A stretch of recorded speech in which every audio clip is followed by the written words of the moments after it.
इसे कहते हैं उद्गीत वक्त है शब्द व्यतिरेण किंचित रूपम नोपलभ्यते।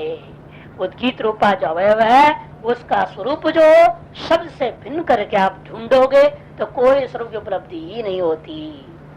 तस्मात् युक्तम अवधारणम, इसलिए यह बात उचित ही है, ये निश्चय करके जो बोला गया है वागेव गीता एव करके जो अवधारण किया वह भी युक्त ही है। उच्च प्राणो गीता च प्राण तंत्र वाक आ गया ना। उत क्या है? प्राण है, और गीता क्या है? प्राणाधीन होकर के व्यवहार करने वाली वाणी है।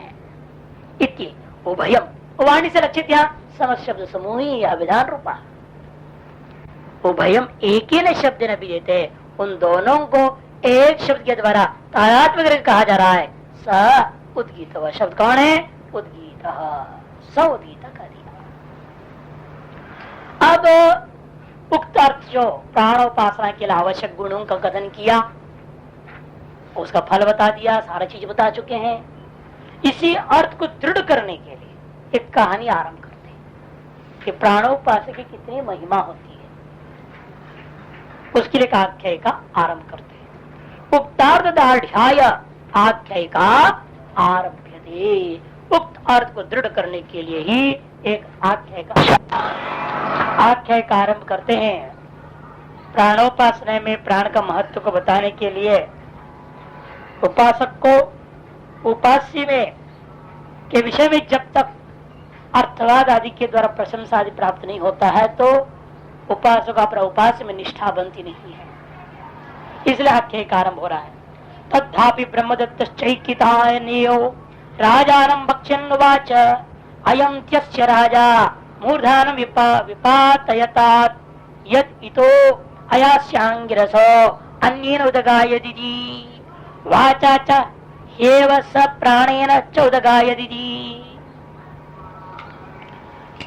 तद् ब्रह्मदत्तः चैकितायनियो चैकितानियो चिकितानस्य पत्यम चैकितानिय ब्रह्मदत्त नाम था, चिकितान के पुत्र था। उसने यज्ञ में क्या किया? राजानम भक्षण, राजा और सोम, राजा और सोम याद है ना। यहाँ यज्ञ में सोम को ही राजा कहा जाता है। उस सोम को भक्षण करते हुए, राजा को खाते हुए कैसे हुआ? कोई राजा को खा लेगा?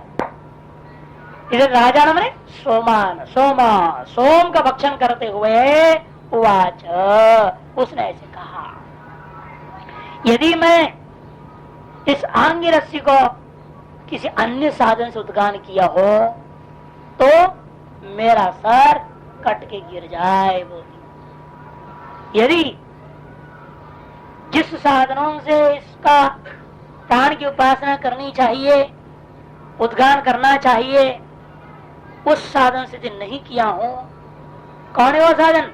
वाचा चेव स प्राणेन चौदगायति। उस ब्रह्मदत्त ने प्राण और वाक के ही द्वारा उद्गान किया था। यही अर्थ। अपने बलादि का अभिमान करते हुए उद्गान नहीं किया। वाक उपसर्जनीभूत, प्राण प्रधान भूत होकर के ऐसा जो प्राण के द्वारा उद्गान किया था, अतिव उसने यह निश्चय करके बोल रहा है हिम्मत से, यदि मैं अन्य किसी साधन से उद्गान किया हो तो मूर्धानम विपातयता, यदि तो अन्येन साधनेन अयास्यांगिरसो उदगायत, यदि मैं इसका जो मुख्य साधन है वाग विशिष्ट प्राण, उससे भिन्न साधन के द्वारा यदि अयास्यांगिरस का मैंने उद्गान किया हो तो मेरा ये जो मूर्धा है ये कट के गिर जावे, ऐसा उसने बोला, घोषणा करी। अर्थात मैं मिथ्यावादी हो जाऊंगा, क्योंकि उद्गान होना चाहिए प्राण विशिष्ट वाक से या वाक उपसर्जन में तो प्राण से। उससे न करके यदि अभिमान अपने शक्ति आदि से, अपनी कुशलता, अपनी बुद्धि, अपने मन इत्यादि सोच रहे हैं मैं अपने अहंकार से गान कर रहा है वो, तो निश्चित से वो मर जाता। ऐसे स्पष्ट हुआ ना इस अर्थवाद से आख्यायिका से कि उद्गान यदि होता है तो वाग उपसर्जनीभूत प्राण से ही होता है। उससे करने वाला सफल है, उससे भिन्न स्थान से करने वाला वो मिथ्यावादी होगा। मिथ्यावादी होगा तो उसका स्वयं का विनाश होगा। इसलिए कहते हैं वाक से प्राण से भिन्न देवता द्वारा यदि उद्गान किया गया हो तो वो मिथ्यावादी होगा, तो उसका विपरीत ज्ञान वाला होने से क्या होगा, उसका सिर कट के गिर जाना चाहिए। राजा मूर्धानम विपादे, तो कौन काटेगा उसका सिर को, तो सोम रूपी राजा ही काट के गिरा देगा। कि सोम एक वल्ली विशेष है, लता विशेष है। ये भी इस जमाने में आश्चर्य, सोमलता केवल केरल में होता है, और केरल में पैदा हुआ जो यज्ञीय सामग्री है उनको यज्ञों में इस्तेमाल करने के लिए निषेध कर दिया गया। कलयुग निषिद्ध क्षेत्र है, पुरुषोत्तम क्षेत्र बोलते हैं पुराणों, अभिशाप प्राप्त है उस क्षेत्र में। इसलिए उस क्षेत्र में उत्पन्न वस्तु को आप यज्ञ में इस्तेमाल नहीं कर सकते, और इस कलयुग में सोम वही होता है। अब क्या करें,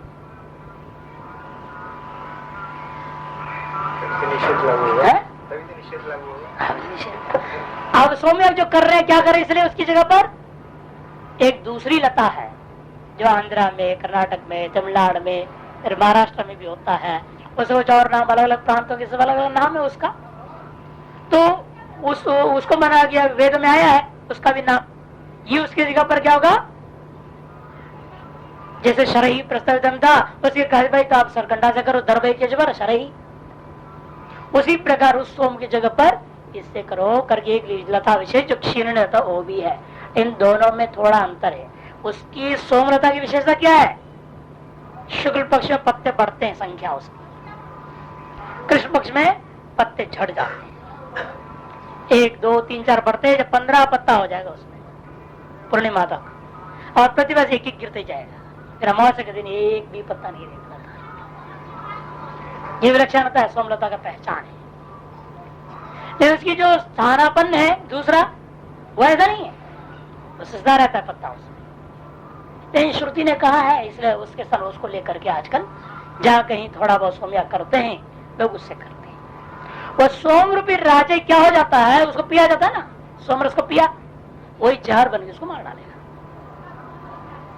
इसे राजा जो सोम है वो मेरा मूर्धा को पिपा देता, तो सोम रस कहीं आएगा तलवार लेके काटने है।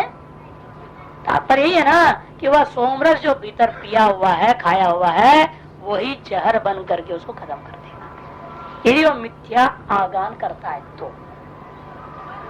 इसके द्वारा क्या हुआ, आयास्य प्रांगिरसत्व विशिष्ट वाग प्राण का आपने प्रशंसा कर दिया।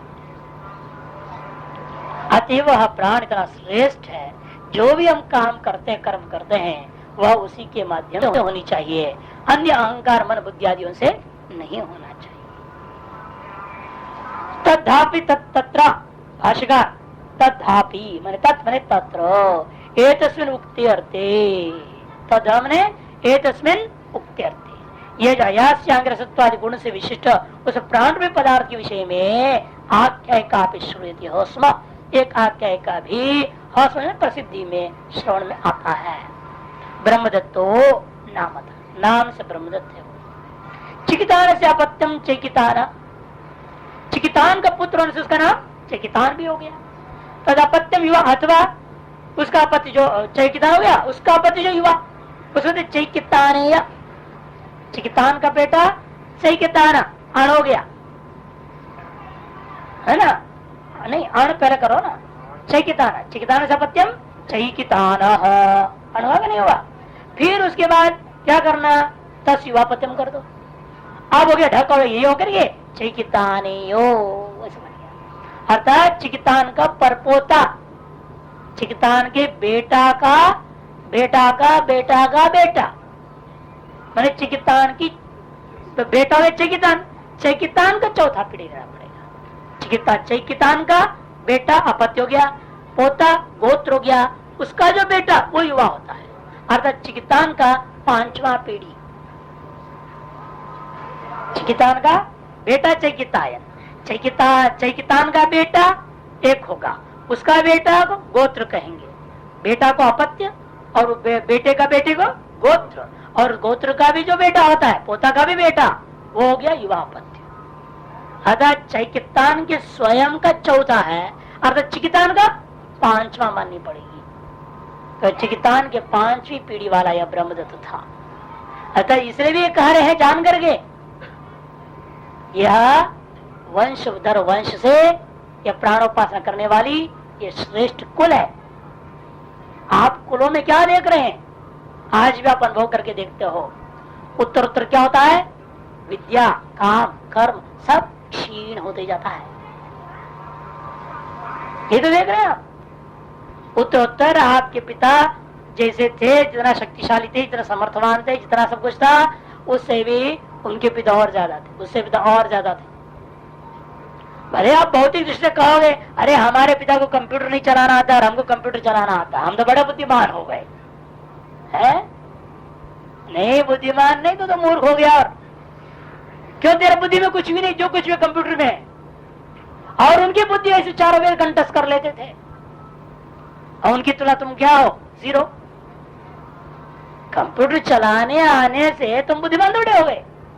तुम्हारे बुद्धि में कितना वेद है बताओ, कितना तुम कंटस्ट कर पा रहे, कितनी तेरी स्मृति शक्ति है, बस जीरो। तो कहां बढ़े हुए फिर, कार चला लिया तो बड़ा हो गया क्या, बाप तो बैलगाड़ी में जाते था, अरे हम तो कार चला रहे, हम तो महार नहीं, सब उल्टा है। लोग सोचते हैं अलग तरीके से, इन सच्चाई जो क्षमताओं को देखोगे ना, उनके बराबर की कुछ भी नहीं। और खेती में खड़े फावड़ा चलाए 24 घंटे, और ये तो 2 घंटे पसीने में हा चिल्लाने लग जाएगा, हाय रे तो क्या हो गया, हालत खराब, और तुरंत उसको इंजेक्शन चाहिए, तो विटामिन की गोलियां चाहिए, और ऊपर जो एनर्जी ड्रिंक्स चाहिए, तब जाकर की जान में जान आएगी। क्या तुम्हारी ताकत है? किसी भी तरह की क्षमता जो है, आप क्या देखते हैं, क्षीण होता हुआ ही अनुभव में आ रहा है। लेकिन यह पांचवी पीढ़ी तक सामर्थ्य में क्षीणता नहीं है। ये जान करके शब्द प्रयोग किया है, चैकितानियो की उपासना जो ज्ञान है वो धारा अक्षुण्ण बना हुआ है, वह क्षीण नहीं हुआ है। इतनी श्रेष्ठ उपासना है, जो प्राणोपासना करता है वह और उसके वंश दर वंश जितने भी आएंगे, वे भी यदि प्राणोपासना करते ही जाएंगे, वह सभी के श्रेष्ठ ज्येष्ठ बने रहेंगे, इसमें कोई संशय नहीं। इस बात का ज्ञापन करने के लिए यहाँ पर चैकितानेय ऐसे जो है पांचवी पीढ़ी को बताया गया। राजा यज्ञ सोम, यज्ञ में राजा क्या होता है, सोम ही होता है, क्योंकि राजा भी वहां यजमान हो जाता है। जो वाक्य में राजा है ना, वो भी यज्ञ मंडप पे घुसते ही वो राजा राजा नहीं रह जाएगा, वो हो गया यजमान, है या नहीं। जो राजा क्या होता है, वो यजमान बन जाता है, हवन करने वाला बनेगा। इसलिए यज्ञ मंडप में राजा है तो सोम है, और कोई इंसान नहीं हो सकता। इसलिए कहते राजा नाम यज्ञ सोमम बक्ष्यन्वाच। अभी कौन, विश्व सृष्टाओं के द्वारा विचित्र ऋषियों के द्वारा रचित जो यज्ञ विशेष समझना, सोमयाग विशेष में सोम ही राजा है। उसको बक्ष्यन्वाच, उसको प्रसाद ग्रहण करते हुए उसने ये बात कहा। क्या कहता है कि मयम चमसस्थो वाचा, किम, प्रश्न डालो, बालक ने कर देना, किम क्या बोला, तदे अयम चमसस्थो राजा मया बक्ष्यमाणो, ये जो चमस स्थित मेरे द्वारा भक्षण किए जाने वाला ये जो राजा है, त्यस्य तस्य मम, या त्यस्य से हो जाए तस्य, अर्थ है मम।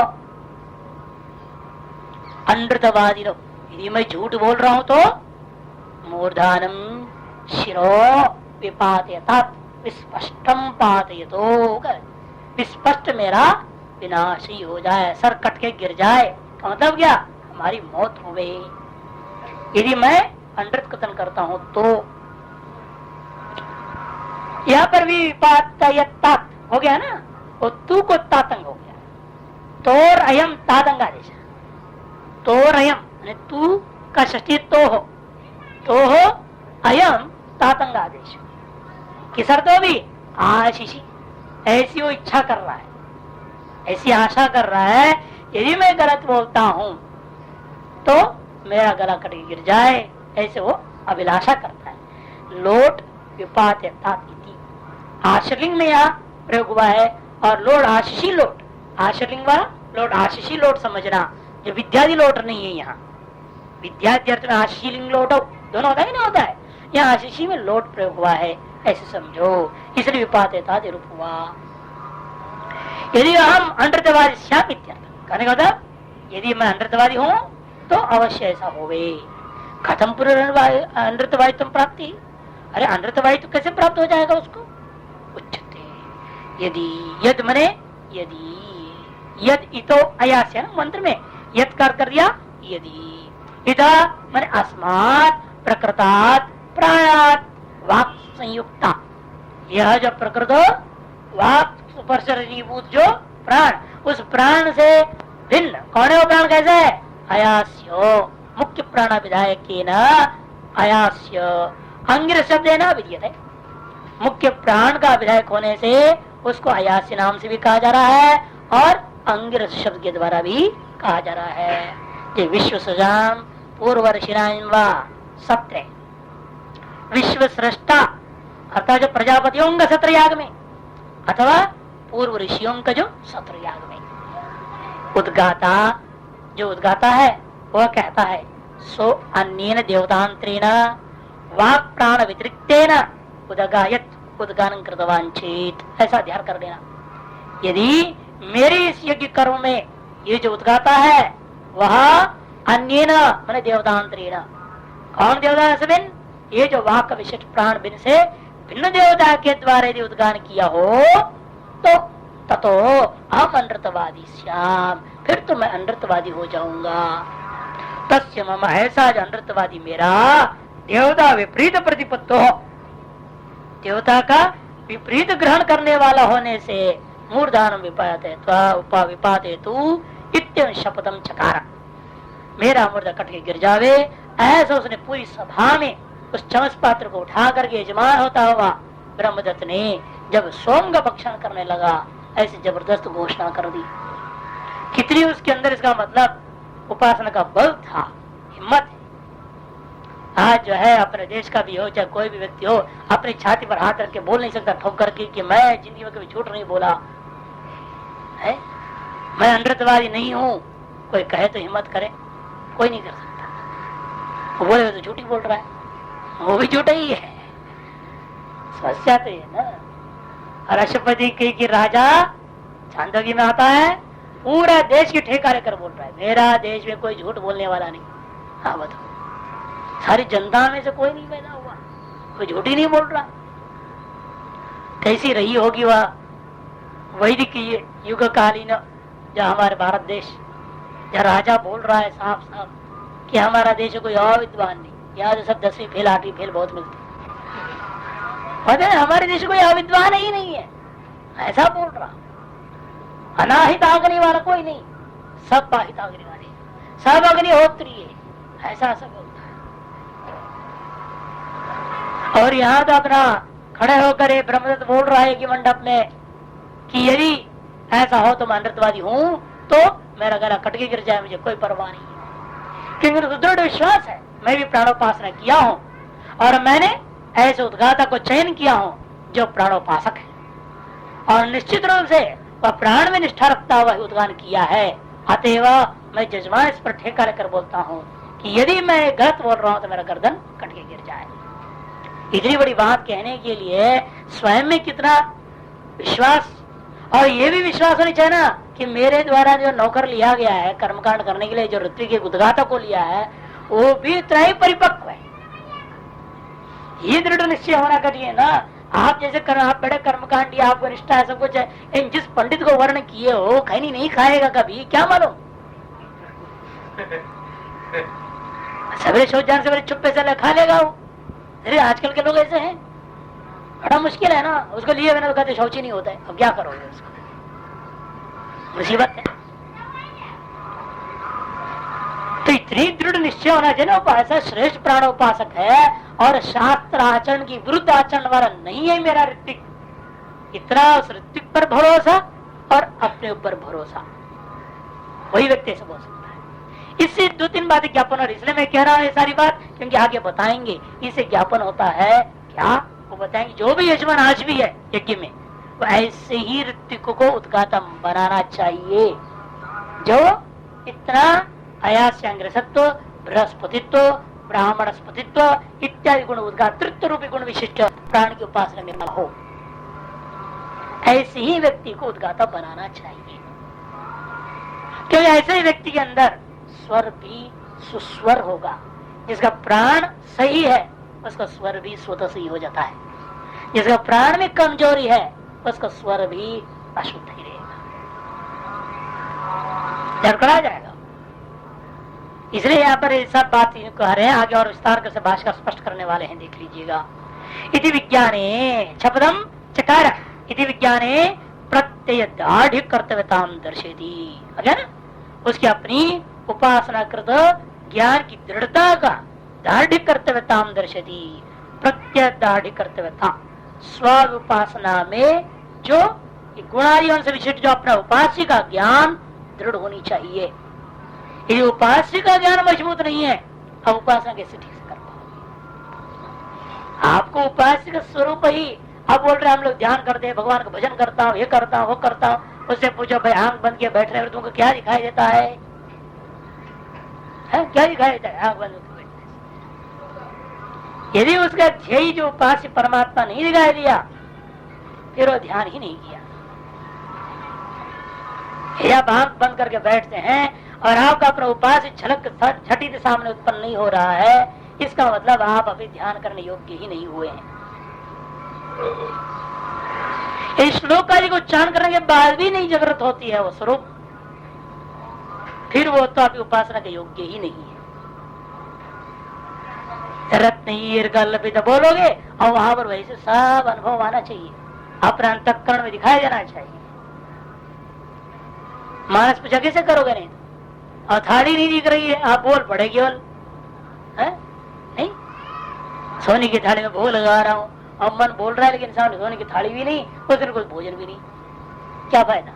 ऐसे थोड़ी भोग लगेगा। इसीलिए यह करे कि जो उपासना के बारे में आपको सदा ज्ञान परिपक्व होना चाहिए। विज्ञाने प्रत्यय दाढ़ कर्तव्यता दर्शेति तमेव आख्याय का निर्धारितमर्थम स्वेन वचसा उपसंहरति श्रुति। उस इस आख्याय के द्वारा कथित पदार्थ को स्वयं अपनी ही वाणी से श्रुति बता रही है। वाचा च प्रदानया प्राणेन च स्वस्य आत्मभूतेन सो अयासी इत्यादि। वाचा मने प्राण प्रधान, वाणी गौण है, और प्राणेन का मतलब स्व ही आत्मस्वरूप से प्राण स्वयं स्वस्वरूप आगान कर रहा है। सो अयास्य आंगिरस उद्गाता, वो ऐसा जो हयास्य आंगिरस है वही क्या है? उद्गाता है, उदगायत। इत्येश्वर तो निर्धारित शपथेन, यह अर्थ यहाँ शपथ के द्वारा निर्धारित हो गया।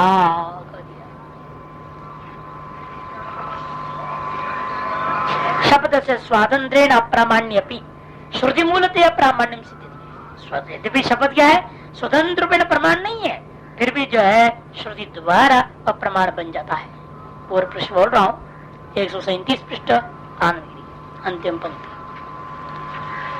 और अब देखिए उसी पृष्ठ के 5 नंबर टिप्पण में बहुत सुंदर बोल रहे हैं, इसलिए जा रहा हूँ। स्वयास इत्यादि 5 नंबर टिप्पण है। पूर्वी शाम नैमिषारण्य वासी नाम, ऐसा भी ले सकते हो। विश्व सृजाम ऋषि नाम सत्रे बहु यजमान के कर्मणि। सत्र कहते हैं बहुत यजमान वाला कर्म को, और जो यजमान होते हैं वे ऋतु होते हैं। जो आज यजमान है वो कल ऋतु हो जाएगा, जो कल ऋतु है वो आज यजमान। ऐसे टर्म बाय टर्म सभी के सभी ऋतु हो जाते हैं, सभी के सभी यजमान भी बने रहते हैं। यह उद्गाता भूत, जो उद्गाता था सा वो कैसा था? वो अयास्य प्राणस्य आत्मत्व उपासना, वो अयास्य अंगिर से प्राण को मैं ही प्राण हूँ ऐसा दृढ़ उपासना किया वो व्यक्ति था। तद रूपा, इसे वो भी अयास्य प्राण रूप ही प्राप्त कर गया। उद्गात का नाम ही क्या रखूंगा? अभी अयास्य प्राण नाम रख दिया गया। तन नामाच, क्योंकि आप जिसकी उपासना करोगे बताया तो पहले, वही देव भाव को आप प्राप्त कर जाओगे। जब देव भाव को प्राप्त कर जाओगे आपका नाम क्या होगा? वही देवता का नाम आपका नाम। पहले जो भी नाम रहा ब्रह्मदत्त यज्ञदत्त जो भी था वो तो छोड़ो, क्योंकि आप अब वो ब्रह्मदत्त यज्ञदत्त रूपा शरीर में अभिमान नहीं रख रहे हैं, आप प्राण के साथ अभिमान जोड़ दिया है। और वह प्राणी मैं हूं करके जब अभेद रूपेण तादात्म्य रूपेण आपने उपासना किया, आपका स्वरूप क्या हो गया? अभी प्राण स्वरूप वाले हो गए। इसलिए आपका नाम क्या होगा? जो प्राण का नाम है वही आपका नाम होगा। और प्राण का नाम क्या था? अयास्य था, इसलिए सुदगाता का भी नाम अयास्य हो गया। तन्नामा समृत्ता स वाक उपसर्जनम प्राणम उद्गीत देवतात्वेन, वह प्राण उपसर्जन, प्राण वाक उपसर्जन प्राण को क्या कर दिया उसने? उद्गीत का देवता के रूप में न उपेत्य मैंने ग्रहण करके प्राणोपसर्जन भूत या वाचा, प्राण का उपसर्जन भूत करके वाणी के द्वारा औद्गात्रम कर्म कृतवान, औद्गात्र कर्म को किया था। तस्मात् औद्गात्र से प्राण एव देवता येषो अर्थो विचारी निर्धारित। इसे औद्गात्र का जो प्राण है वही अब प्राण देवता है जो सभी के द्वारा उपास्य है। यह अर्थ यह विचार करके निर्धारण किया गया है, ऐसा समझना चाहिए।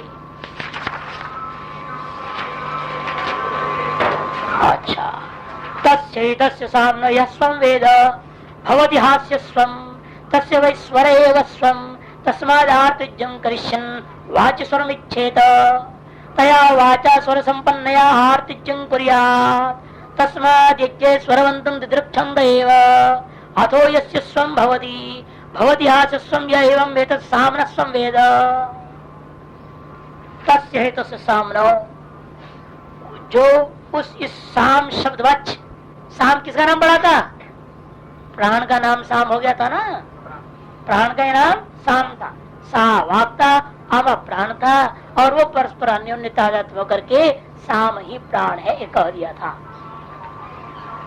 वह यह जो साम रूपी प्राण का जो स्वम को जानता है, प्राण का धन क्या है, एक जो जानता है उसको वो भी धनवान हो जाता है। यह स्वम वेद भगवती हास्य स्वम, अवश्य उसको एक पास बहुत धन हो जाएगा, वो भी धन वाला हो जाएगा। कहते क्या है वो प्राण का स्वम, प्राण का धन क्या है? तस्य वै स्वर एव स्वम, प्राण का स्वम धन क्या है? स्वर है। प्राण का धन स्वर ही है, जिसका स्वर जितना उत्कृष्ट स्पष्ट और शुद्ध है वही प्राण का धन है। और कुछ नहीं प्राण के पास धन दौलत, प्राण का सबसे बड़ा धन यही है कि उसका स्वर है, विशुद्ध स्वर होनी चाहिए, सुस्पष्ट स्वर होनी चाहिए, है कि नहीं? शुद्ध स्पष्ट, उसके बिना क्या होता है? अशुद्ध उच्चारण है तो भी ठीक नहीं, अस्पष्ट उच्चारण है तो भी ठीक नहीं, विपरीत तो सवाल ही नहीं होता। इसलिए शुद्धता से विशिष्ट जो स्वर है वही प्राण का धन है। तस्मात् इसी कारण से जब भी आप कोई ऋत्विक को वर्ण करना चाहेंगे, आर्तज्यम करिष्यन्, मानो कोई यज्ञ करना अनुष्ठान करना चाह रहे हो, उस यज्ञ अनुष्ठान में आप जिसे उद्गाता रूपेण वर्ण करना चाहते हो पहले उसका इंटरव्यू ले लेना। उस जो उद्गाता बन करके आप क्या काम करना चाह रहा है उस ब्राह्मण का इंटरव्यू लेना, उससे वेद पाठ कराओ, बोलो उसको सामगान करो भाई, ये ऋचा वो ऋचा, जटा पाठ, शिखा पाठ, संहिता पाठ, पद पाठ, घन पाठ, विभिन्न तरह से पाठ करने बोलो उसको। देखो हाँ सब ठीक ठाक कर रहा है, सब बिल्कुल सही है, तो उसी को ऋत्विक के रूप में वर्ण करना चाहिए, नहीं हो पंडित को फैल करो। कहते भाई आप जो है विशुद्ध और सुस्पष्ट स्वर वाले नहीं हो, इसलिए जो है हम आपको अन्य ऋत्विक कर्म में ले सकते हैं, लेकिन उद्गात्र कर्म के लिए आप योग्य नहीं है। जैसे आजकल होता है ना बड़े बड़े अनुष्ठान में रामचरित मानस वगैरह होता है, तो क्या करते हैं, जैसे अलग छंडी यज्ञ हुई तो पंडितों को बुलाया, सारे ऋषिकेश के पंडित बाल बच्चे चित्र सब पहुंचे, सब इंटरव्यू उच्चारण करने छुट्टी कर दी, सब 150-200 इकट्ठे हो गए, 40 कुछ सिलेक्ट किया, बाकी सबको मना करना पड़ा, भाई तुम्हारा उच्चारण ही ठीक नहीं है। तो संध्या के बारे में पूछा और संकल्प भी ठीक से नहीं बोलना आ रहा, बच्चे ऐसे आ गए। उन्होंने कहा तुम क्या कर्म कांड करेगा भाई, तुम तो संकल्प ही नहीं बोलते हो। पहले ये सब सीखो तब आना यहाँ पाठ करना। ये परीक्षा लिया जाता है क्योंकि नहीं तो कर्म विफल हो जाता है, कर्म का पूर्ण फल नहीं मिलेगा। जिस पाप को धोने के लिए कर्म कर रहे पाप धुलेगा नहीं ना, समस्या है। पुण्य के लिए कर्म तो किया नहीं था, पाप को धोने के लिए कर्म किया है। दारू बेच बेच के जो पाप हुआ उसे धोने के लिए तो किया, तो वो धुलेगा नहीं तो फायदा क्या करने का, इधर लाखों रुपए फूंकना। इसलिए पहले इंटरव्यू लिया गया। इसी तरह से यहाँ पर भी कहते यदि वैदिक कर्म कर, वो तो अवैदिक कर्म था, यदि वैदिक कर्म कर रहे हैं फिर तो उद्गाता तो जरूरी है। और जब उद्गाता को लेना है तो बिना इंटरव्यू का नहीं, बाकी सब ऋतिक काम चलेगा। वो तो सामूहिक गान हो जाता है ना, सामूहिक बाजा में क्या पता चलता है। जैसा आपको अकेले को बिठा बोलो आप महिमा सूत्र पाठ करो तो 100 गलती कर दोगे। अब सब इकट्ठे बोल रहे थे, बड़ा जोर जोर से बोलोगे, बड़ा बड़ा आ जाता है, सब आ जाता है, याद आ जाता है। क्यों इधर उधर से का शब्द मिलते रहता है ना, उसको कड़ाकड़ बोलते जाता है। और सामूहिक बाजा चल जाता है, इन व्यक्तिगत बाजा वेस्टिक बोलो तो समस्या हो जाती है। इतना आसान नहीं होता, बड़ा हिम्मत चाहिए उसको, और सभी शुद्ध हो, सुस्पष्ट हो, बड़ा कठिन है। तीसरे कहते ही तस्मात् आर्तजम कर्षण वाची स्वरम इच्छेत। इसे जो व्यक्ति ऋतिक बनना चाहता है, मानो मैं भविष्य उद्गाता बनना चाहूंगा तो मेरे को क्या करना चाहिए, मेरे को भी स्वर की इच्छा करनी चाहिए। और स्वर की इच्छा करनी चाहिए, स्वर ऐसा आ जाए इच्छा करने से। आप स्वर की इच्छा करो तो स्वर मिलेगा क्या, आपको मेहनत करना पड़ेगा। यहाँ पर भी सबरे शाम जीवा को छीलो, क्लीन क्लीन होता है, टंग क्लीनर, हाँ जीवा छीलना बोलते हैं। दंत धावनम होता है ना, दंत धावन किया आपने, फिर जीवा धावनम, जीविका दान, वो करना पड़ेगा। फिर तेल से मलो या घी से मलो, शहद थोड़ा पियो, घी मिला करके। ज्यादा उल्टा सीधा मिला हुआ तो भी जहर हो जाता है, खतरा है, हिसाब से मिलाना पड़ता है घी और शहद, और मिला कर उसको खाओ।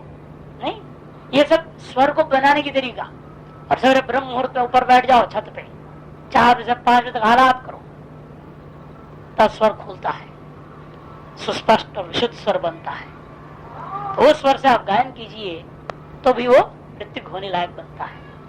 इसे 2 तरफ से लेना, यदि ऋतिक होना चाहता है आदमी तो वो स्वर की इच्छा करे, तब करी वाची स्वरम इच्छित तया वाचा स्वर संपन्नया आर्तजम कुर्यात्। इस स्वर संपन्न वाणी के द्वारा ही प्राणाभिमानी होकर के आर्तज अर्थात उद्गान रूपी कर्म ऋतिक कर्म करनी चाहिए।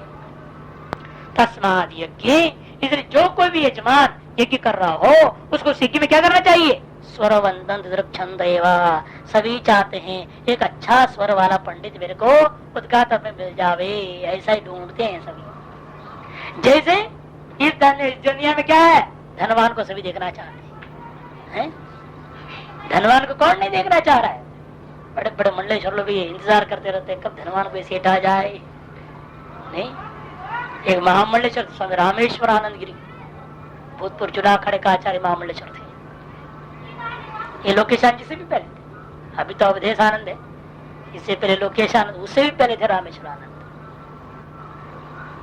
वो क्या करते थे, कहते हैं वहाँ जो मृत्युंजय मंदिर है, महामृत्युंजय मंदिर शिव जी का, उसे बैठ के पूजा करते थे। पूरे गुलाब बहुत लगा रखे थे, रोज 1000 गुलाब से। कभी यही कमल है आजकल कलयुग का कमल यही, कहाँ से 1000 कमल लाएंगे, ये स्थल पद्म को ही यूज करो, उसको स्थल पद्म नाम है संस्कृत में, वैसे गुलाब को स्थल पद्म कहते हैं। तो इसलिए उन्होंने उसी कमल भावना से 1000 कमल से रोज हो शिव जी की पूजा करते, अर्चना करते। पहले पूरा अभिषेक वगैरह कर दिया, एक के ऊपर एक के ऊपर करते, ऐसे सजाते जाते थे, यूं गोपुर बन जाता था। और आरती करते नहीं, वो गिर गया, वो बड़ा खुश होता है, आज जरूर सेठ आएगा, जरूर सेठ आएगा, कब भंडारा करेगा। तो बड़ा आश्चर्य होता था, निश्चित रूप से आ जाता था कोई ना कोई। आश्चर्य है, लोग देख के बोलते हैं कोई न कोई उस दिन सेठ जरूर आएगा, माल पानी खूब लेगा, चकाचक हफ्ता और भंडारा हो जाएगा। और फिर खाली बैठे माता भी ऐसे परम विरक्त, नहीं बचाना कुछ नहीं, जितना लाए हो खाली करके जाओ, बचा बैंक बुक में नहीं रखना, कुछ नहीं, खूब खिलाओ महात्मा, खिला पिला खत्म हो गया, जाओ छुट्टी, सेठ चला गया, फिर चालू अभिषेक करना, फिर लगे रहते थे, फिर गिरा, फिर खत्म, यही होता था। भले धनवान को कौन नहीं चाहता है, सभी चाहते हैं। इसी प्रकार से प्राण का धन जिसके पास है, अर्थात स्वर जिसके पास है, ऐसे स्वर रूपी धन वाले को ही हर एक यजमान को अपेक्षित है। हर एक यजमान ही चाहता है मेरे पास जो मेरे कर्म में जो उद्गाता होगा वह महान स्वर रूपी धन वाला होवे।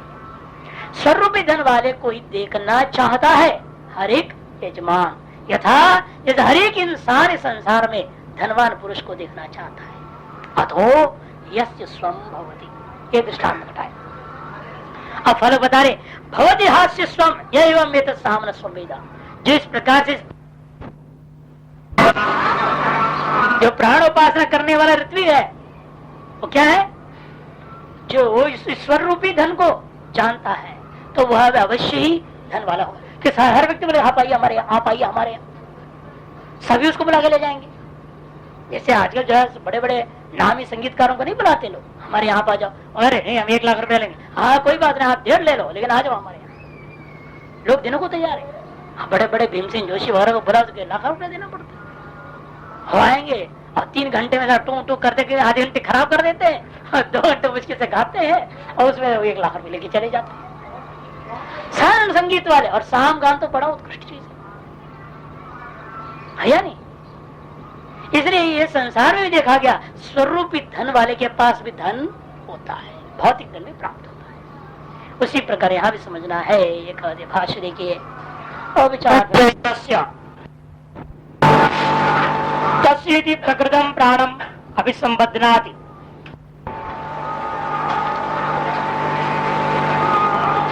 तस्येति प्रकृतं प्राणम अभिसंबध्नाति। चल रहा अच्छा, तस्येति प्रकृतं प्राणम अभिसंबध्नाति। तस्य इस शब्द के द्वारा इस मंत्र में पूर्व में जो प्रकृत था, विशुद्धि आदि गुण वाला जो प्रकृत है प्राण, उसी को संबंधित किया जा रहा है। निरूपणीयत्वेन परामृष्ट कर दिया, उसी का मैं निरूपण करने जा रहा हूँ। जो पूर्व में विशुद्धत्व आदि गुणों से आंगिरसत्व, आयास्यत्व, बृहस्पतित्व आदि गुणों से जो कहा गया था, तत्सित सामना, जिसका दूसरा नाम रखा था हमने साम, उस प्राण का जो व्यक्ति स्वं वेद धन को जानता है। है तस्य, ये क्यों आया बीच में थी, मुख्यम व्यपदिशति। भाष्यकार करे मुख्यता को ही व्यपदेश किया जा रहा है। मुख्यम ने प्राणम, मुख्यम मुखे भवम मुख्यम, मुखे भवम मुख्यम अयास्यम, जो पहले कहा गया था उस प्राण को व्यपदिशति मैंने अभिनयेन, केवल अभिनय पूर्वक उसको संकेतित किया जा रहा है। अभिनय का क्या किया था, स्वाभिप्राय को संकेत के द्वारा प्रकट करने का नाम अभिनय है। ये पहले आपने जाना था। पृष्ठ संख्या 103 में इसका लक्षण आपने देखा था, टिक्का में दिया गया है। सामना, साम शब्द वाच्य से प्राण से यह स्वं धनम वेद। सामना मैंने साम शब्द नाम था, उसका वाच्य बता जो प्राण, उस प्राण का जो स्वं मैंने धनम को वेद, तस्य किम स्यात्, उसको क्या लाभ होगा प्राण का धन को जानने से। भवति हास्य स्वं, निश्चित साधक उपासक को भी धन मिलेगा। क्या है फिर वो धन, क्योंकि हर आदमी तो गरीब ही है, सब धन चाहते, कौन नहीं धन चाहता है। इसलिए जरूर सबको प्राण का धन जानना चाहिए। जिसको धन की जरूरत है वो प्राण का धन को जान लो, और प्राण की उपासना करता हो प्राण धन की अपेक्षा करोगे, अपने वह व्यक्ति भी धनी हो जाएगा। प्राण का धन क्या है, फले न प्रलोभ्य अभिमुखी कृत्य शुश्रूषवे आह, फल कथन करके प्रलोभन दे दिया, प्रलोभन देने से वो अभिमुख हो गया। वह शुश्रूषा मैंने सुनने की इच्छुक जो है वो व्यक्ति के मन में और जिज्ञासा बढ़ी, अरे ऐसा क्या चीज है वो जिसको जानने से, उपासना करने से मैं भी बहुत बड़ा धनी हो जाऊंगा, करोड़पति हो जाऊंगा। मन में तो बड़ी इच्छा हो, वो जगेगी सुनने से। अवसर से अभिमुख हो गया, होगी बड़ा जो है कान खड़े हो जाते हैं लोगों की ऐसी बातें सुन करके।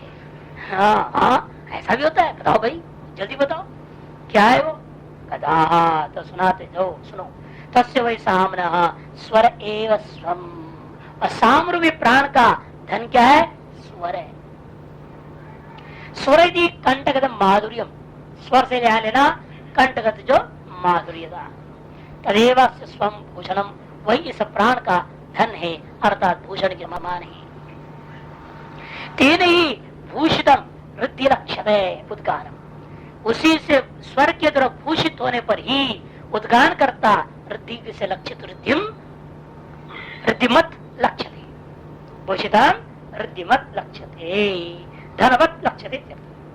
वृद्धिमत का मतलब धनवान रूपेण, ऐसा ही जो व्यक्ति स्वर से भूषित होगा वही व्यक्ति धनवान रूपेण लक्षित भी होता है उद्गान आदि कर्म के कारण से।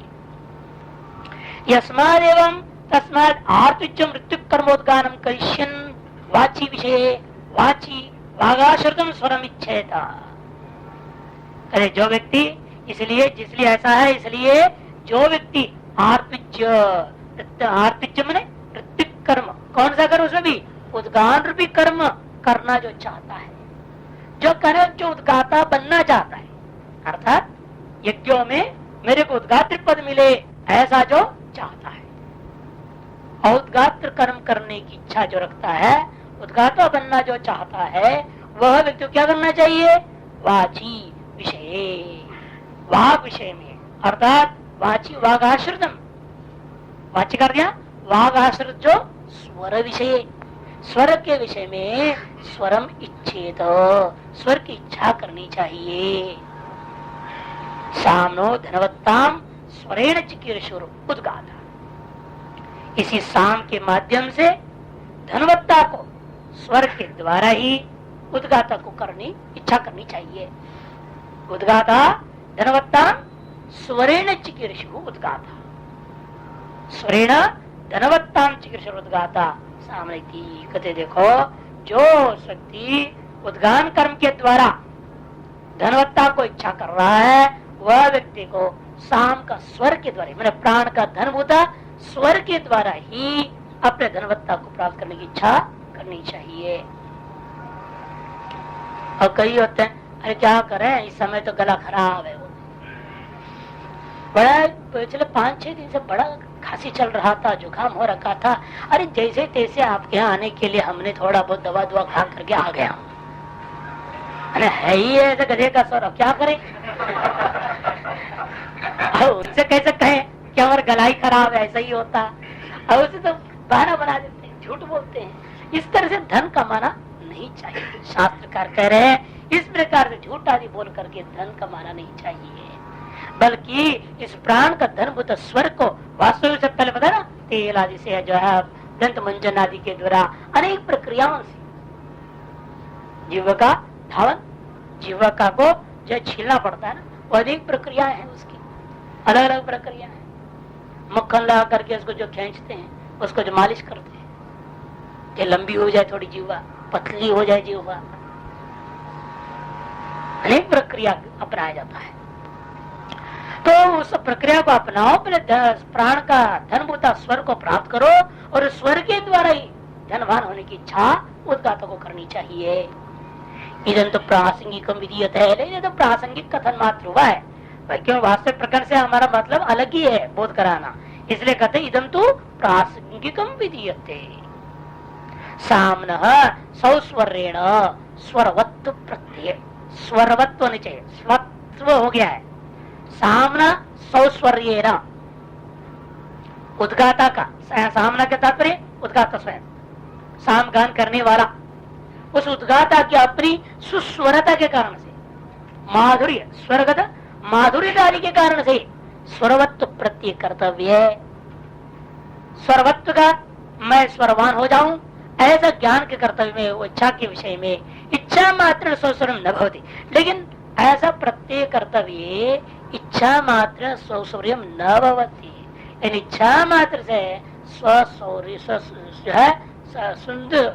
स्वर अर्थात माधुर्य आदि से युक्त स्वर प्राप्त हो नहीं सकता। आप चाहोगे हो जाएगा, ऐसा थोड़े है। फिर क्या करना पड़ेगा? दंत धावन, तैल पान आदि सामर्थ्यात कर्तव्य, नित्य दंत धावन करो। और दंत धावन करोगे, आप बिहारियों को देखोगे तो पता चलेगा, वो करते ना, दांत वो नीम का लेके लकड़ी को लेके अपना करके इसको ब्रोस जैसा बनाए थे किनारे को, वैसे अच्छी तरह से दंधावन करते हैं, फिर उसको दो भाग फाड़ देते हैं उसी को, है ना, उससे फिर जीवा को छीलते हैं, शुद्धिकरण करते हैं। और आजकल तो आप लोग मॉडर्न लोग हैं, टंग क्लीनर आता है स्टील वाली, वो खरीद लेते हैं 2 रुपये की, और टूथब्रश है, टूथपेस्ट है, इनको इस्तेमाल कर रहे हैं। आपको पता है नहीं इसमें क्या क्या डलता है, इसलिए वो टूथपेस्टों को ले लेते हैं। हड्डियों का चूर्ण होता है, मुख्य हड्डी का चूर्ण से बनता है टूथपेस्ट, और बढ़िया चाव से लोग कौन से ले रहे, और 25 रुपए वाला बढ़िया वाला दे देना, कोलगेट वाला एटीएम दे देना। अरे ये नहीं पता उसको, वो सुपर क्वालिटी हड्डी जो सुअर की हड्डी उसमें विशेष डली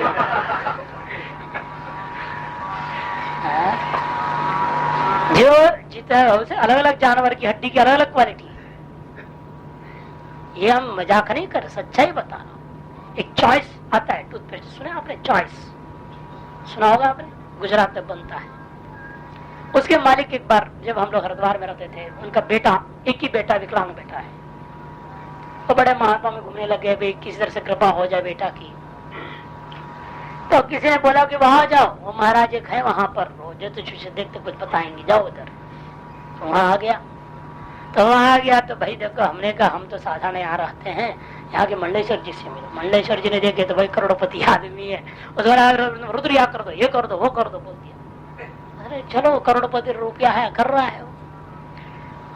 फिर पहले हमारे पास ही तो आया था ना, आप बोलने लगे स्वामी जी से तो कोई बात ही नहीं है, स्वामी जी तो उधर टलका दिए। फिर पीछे मेरे पड़ा, स्वामी जी रुद्र याग भी हो गया, अतिरुद्र भी हो गया, महारुद्र किया, फिर अतिरुद्र किया, पहले फिर महारुद्र किया, फिर अतिरुद्र किया, फिर अभिषेक तो अतिरुद्र भी कर दिया, और बेटा वैसे का वैसे ही रह गया।